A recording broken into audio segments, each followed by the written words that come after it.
to another Limbus Company E.G.O review, and today we're going to be covering Don Quixote's Red Sheet E.G.O. It is a very solid E.G.O with a very base of 16 with 2 coins that do +4 each. Best case scenario, 24, 2 coins, not bad at all. But it also has an attack weight of 3, which is insanely solid, really. It is a He level E.G.O as well. It is doing slash damage, and on hit with your first coin, inflict 4+ Gluttony Resonance, Twisted Curse Talisman to a maximum of 10. We'll cover what that does in a minute. But on your second coin, you deal 5% damage for every Twisted Talisman Curse on target to a maximum of 50% more damage. And on hit, you also inflict Twisted Curse Talisman on target divided by 2, Rupture, maximum 4 rounded down. Now on hit again, as you're inflicting Curse Talisman on target divided by 4, Rupture count, maximum 2 rounded down. Now, you can be inflicting a lot of Twisted Curse Talismans, but the maximum stack is 10. So your first hit, in best case scenario, you will be getting the maximum. But what they do is, at 10+ stack, when taking 30+ damage from a skill, gain 1 Rupture count, and take gluttony damage equal to the Rupture potency on self, once per turn.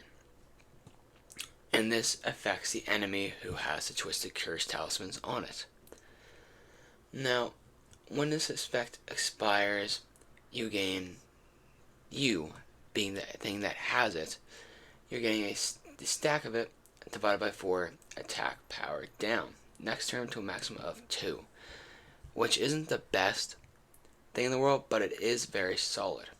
Attack power down is always useful, and it's just a nice way to get some Rupture going.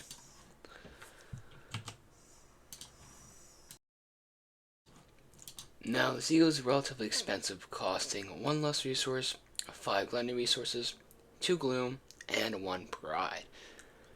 And that's fairly expensive. I mean, it is worth it. I would say so far, at least, it's looking very solid. Although the resistances are going to be becoming Fatal to Wrath, Endured to Lust, Normal to everything except Fatal to Pride, and Ineffective to Envy. So, some good and bad, but that's what comes with everything.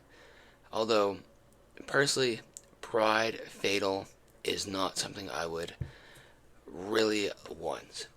But, whatever is whatever.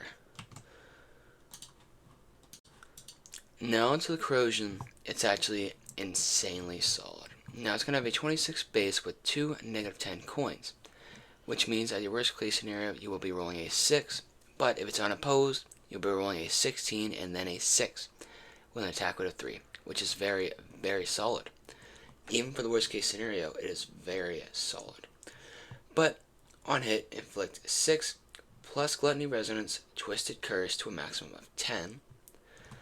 You're also dealing 10% damage for every Twisted Curse Talisman on target to a maximum of 100%, which is very solid. Now on hit, you inflict 1 Twisted Talisman Curse on target divided by 2, Rupture, max 4 rounded down. And now, you're also inflicting more Twisted Talisman Curse on target for divided by 3, Rupture count, maximum 2 rounded down. Now, the rolls changed, but the coins stayed the same, the attack stayed the same. The numbers grew on the Corrosion, and that is about it.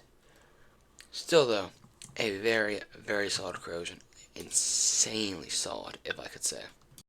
Now the passive of this E.G.O is called Enfeebling Talisman. On hit with this unit's skill, if the target either 15 Rupture, or this unit deals a critical hit, inflicts 1 defense level down to a maximum of 6 times. When passive activates, its effect does not stack with the effect of E.G.O Gift Wooden Doll. Now that's interesting. This is the first time that an E.G.O gift has messed with the conditionals of anything in Limbus Company, whether that be at least passive-wise. This is the first E.G.O gift that interacts with passives, and that's interesting. Although its passive itself is fairly good, It's not too difficult if you're running a Rupture loadout to just deal defense down. Defense slow down, and that's not bad. That's a free defense decreases based on effects potency. Alright? It's good. It's very, very solid. Now, what it says is the strongest E.G.O in Limbus company? No, not really. But it is insanely solid for what it's worth. On the Corrosion, on the Awakening, big rolls. With the Twisted Curses, being able to deal more damage, and just gaining it, and the Twisted Curses just doing damage by themselves. I have to say, this E.G.O is very solid. Not even including the passive, which means you're going to be doing more damage because you're putting defense level down. It's very solid E.G.O, especially for damage. But for the drip of it, I honestly really like the design.